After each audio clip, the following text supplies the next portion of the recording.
ইতিহাস প্রসিদ্ধ মল্ল রাজাদের রাজধানী বিষ্ণুপুর সংলগ্ন জয়পুরেও নানান ঐতিহাসিক ঐতিহ্য নিয়ে বিরাজমান। জয়পুরকে কেন্দ্র করে পর্যটনের একটা বাতাবরণ তৈরি হয়েছে, তবে তার মূলে রয়েছে জয়পুর পর্যটন উৎসব। এই পর্যটন উৎসব অষ্টম বর্ষে পদার্পণ করল। এই অষ্টম বর্ষে পর্যটন উৎসবের সাথে যুক্ত হয়েছে জয়পুর কৃষি মেলার শুভ উদ্বোধন হলো 25শে জানুয়ারি 2025।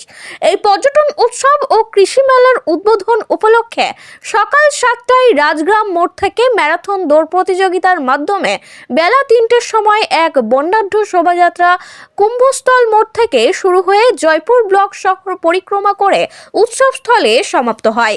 প্রদীপ প্রজ্বলনের মধ্য দিয়ে অষ্টম বর্ষ জয়পুর পর্যটন ও কৃষি মেলা উৎসবের শুভ উদ্বোধন হয়।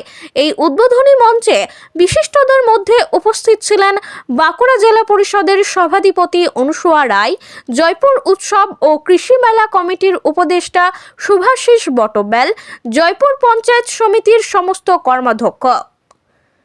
ক্যামেরায় দিবাকরের সাথে সুনীল দাসের রিপোর্ট, RLM নিউজ।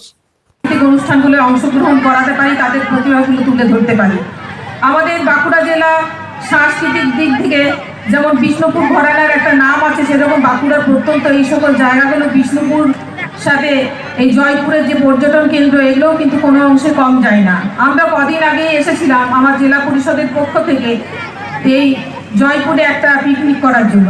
তো জয়পুরের মানুষের এত ভালোবাসা পেয়েছি যে আমরা সত্যি গর্বিত এবং আপ্লুত আপনাদের এখানে এসে।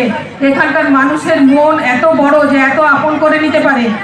খাওয়া দাওয়াটাই বড় নয়, কিন্তু আমরা এখানে এসে আপনাদের যে পর্যটন কেন্দ্রগুলো আছে, যে মন্দির নগরীগুলো আছে, সেগুলোও আমরা দর্শন করলাম, ঘুরলাম। খুব ভালো লাগলো কিন্তু আপনাদের এখানে এসে।